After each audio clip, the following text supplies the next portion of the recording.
أعوذ بالله من الشيطان الرجيم بسم الله الرحمن الرحيم Assalamu alaikum warahmatullahi wabarakatuh baganda bange mwenna b'ebitiibwa nsamunzikirize mu budakiika obufunda tutunulireko Imam Muhammad al-Baqir alayhi salatu wassalam imaamu w'okutaano mu Shia Imamiyya abagobera b'imaamu 12 nga nabbi avuddewo nga wetwalaba mu Sahih Muslim volume y'okubiri peegi 308 era nga ne wetwalaba nga suratu Nisa ya 5:9 egamba nti atiu Allah wa atiu Rasul wa ulul amri minkum, tugondere Allah ne nabbi n'abo abali mu buyinza. Abali mu buyinza Ibn Abbas abuuza nabbi nti famani ulul amri, bani abali mu buyinza beteekeddwa okubeera nga twekwatako nga twekwatako Allah ne nabbi Muhammad sallallahu alayhi wa alihi wasallama. Mu bitabo baganda ffe abasunni nga Ikmaluddin ne ya Nabi ul Mawadda abanyonyola bonna nti yasooka Imam Ali paka ku Imam Muhammad al-Mahdi ajala Allahu ta'ala faraja imaamu 12 Katonda tumwegayira abeerenga amuleeta abeerenga aleeta emirembe mwene ensi ejjudde dhulum. Nolwekyo Imam Muhammad al-Baqir alimu abo abasika ba Nabi Muhammad sallallahu alayhi wa alihi wasallama. Twagamba nti suratu Shura ya 38 bali gye bagamba nti yegamba baswaba okwerondamu nti wa amruhum shura bainahum, tugamba nti nedda lwaki nanti amruhum ekyo bigambo bibiri naye biri mugondi babifudde kigambo kimu. Amru kitegeeza ensonga, then hum ensonga zammwe, ensonga z'abantu ffe tutule tuzimale emirembe. Nolwekyo aya tutegeeza nti yali egamba baswaba okugenda okubeera nga beerondamu nga nabbi avuddewo. Nanti aya eri direct mu suratul Qasas aya 68 nti lubeerera Katonda yatonda omuntu era yamulondera abasika. Allah alonda bannabbi n'abasika baabwe, wadde nga abasika b'abannabbi abo si bannabbi nga ba Al-Bayt basika bannabbi Muhammad sallallahu alayhi wa alihi wasallama si bannabbi, era Allah yabalonda nga walonda King Talut atabeerangako nabbi n'amufuulanga musika wa nabbi Yoshabunun mu suratul Baqara 206 paka 248. Nolwekyo Imam Muhammad al-Baqir alayhi salatu wassalam omu musika wa kutaano mu basika ba Nabi Muhammad sallallahu alayhi wa alihi wasallam. Tata Imam Muhammad al-Baqir Imam Ali Zainul Abidin imamu wokuna wa Shia Imamiyya, era mama Imam Muhammad al-Baqir ya Hazrat Fatima bint Imam Hassan. Imam Muhammad al-Baqir azalibwa nga lumu Rajab omwaka gwa 5 mu 7 Hijriya, era attibwa Imam Muhammad al-Baqir nga 7 Dhul-Hajj omwaka gwa 1014 Hijriya ogukwatagana n'omwaka 732 nga Nabi Isa alayhi salatu wassalam avuddewo. Attibwa omusajja ayitibwa Ibrahim ibn Walid ku orders zoyo Sham bin Abdul Malik, era Imam Muhammad al-Baqir alayhi salatu wassalam azikibwa mu Jannatul Baqi. Aya nyingi ezikwatagana ku bana ba Al-Bayt alayhi salatu wassalam, era ezimu ku zo ye suratu Shura ya 23 okwagana okugoberera ba Al-Bayt nti Katonda yakifuula wajibu, era ne wobola bya commentary ya Fakhur Razi mu tafsir al-Kabir agamba nti omuntu afanga yekutte ku Al-Bayt nga abaagala nga abagoberera afanga imani ye eri complete, afanga muzira, afanga mujulizi, afanga Katonda amusaasidde. N'oyo afanga tayagala Al-Bayt afanga mujemu mukafiri na bulungi afa nga mujemu era tagenda awunyiza kawowo kajjana mu tafsir Fakhraz nga jinyola suratu Shura ya 23. N'ekyo Imam Muhammad al-Baqir yabamu bebukubamu kubasika ba Nabi Muhammad sallallahu alayhi wa alihi wasallam abasilamu bateekeddwa okubeera nga beekwatako obutabula. Naye twagamba nti basahaba abalala wadde Katonda yabasima mu Hudaybiyah naye okwagala kwabo kitegeera kuleka akakwakulizo abakontagana neyo Hudaybiyah suluhu endagaano gye bakola, abakontagana endagaano bai gye bawa Nabi mu Hudaybiyah ne bakyuka ne bava ku mateeka ga Allah beeyonoonera bokka, era Katonda agenda kubeera nga abonereza n'abalemerako.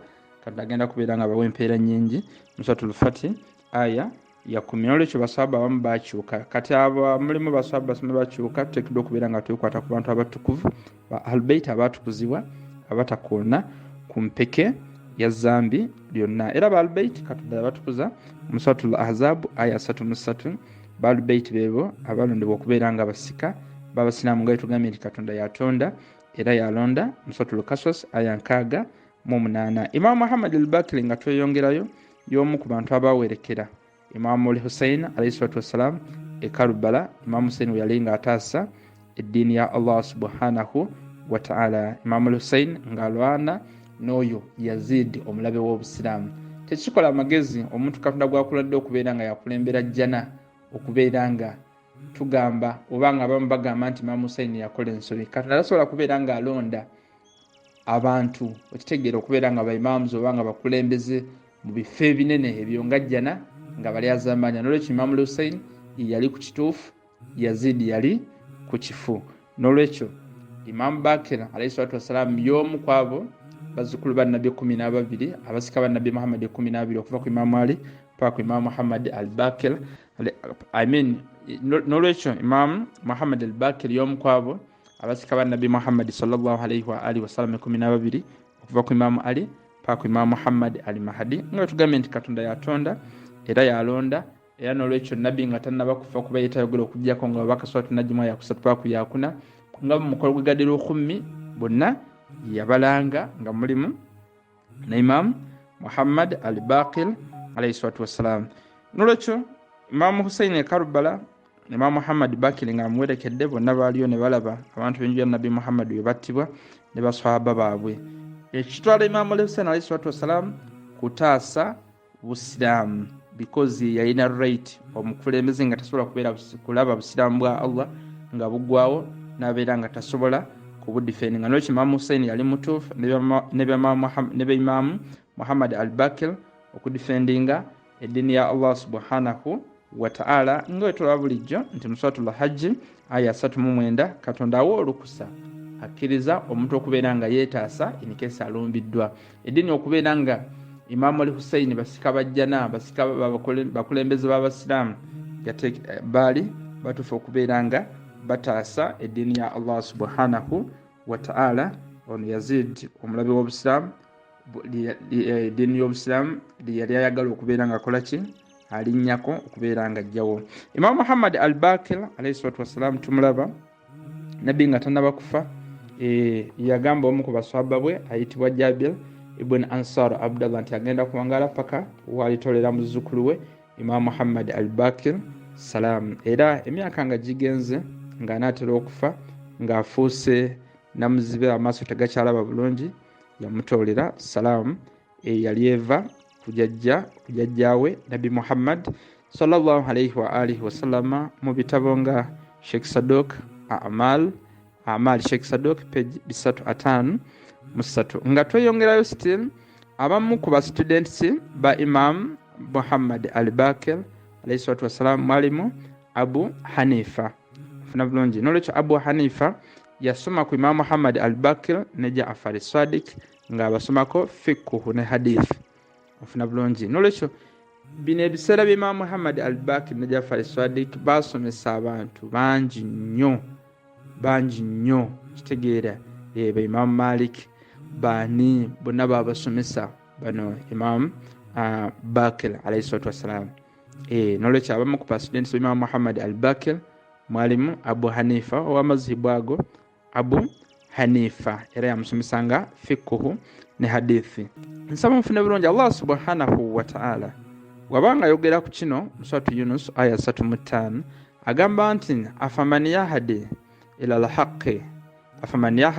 al-haqqi ahaqqu ayyuttaba'a amal la yahdi ila illa ayyuhda.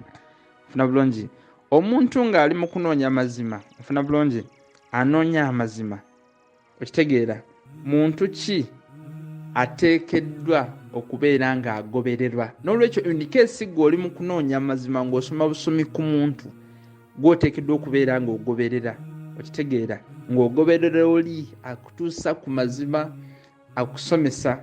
N'olwekyo Imam Abu Hanifa wano wetulaba nti yatandikawo amazibu ge ng'amaze okusoma ku Imam Muhammad Baqir ne Ja'far as-Sadiq yakola ensobi yali ateekeddwa okubeera ku ba students asoma kuba n'abantu bama asumin abantu b'enju ya Nabi Muhammad sallallahu alayhi wa alihi wasallama abatasobola kubeera nga babuza omuntu yenna. Aya egamba nti omuntu gwe basomesa obusomesa ku mazima okitegeera n'oyo asomesa ani omutuufu.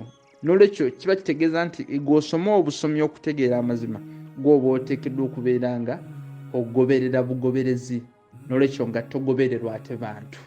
Kansubire nti kitegeerekese bulungi. Suratu Yunus aya 3:5. Nolwekyo byebimu ku byafaayo mu bufunze, naye nga ku mulembe gwabwe basomesa nnyo abantu, kuba twagamba nti okusomesa bannaffe kituleetera Allah subhanahu wa ta'ala okubeera nga atusaasira.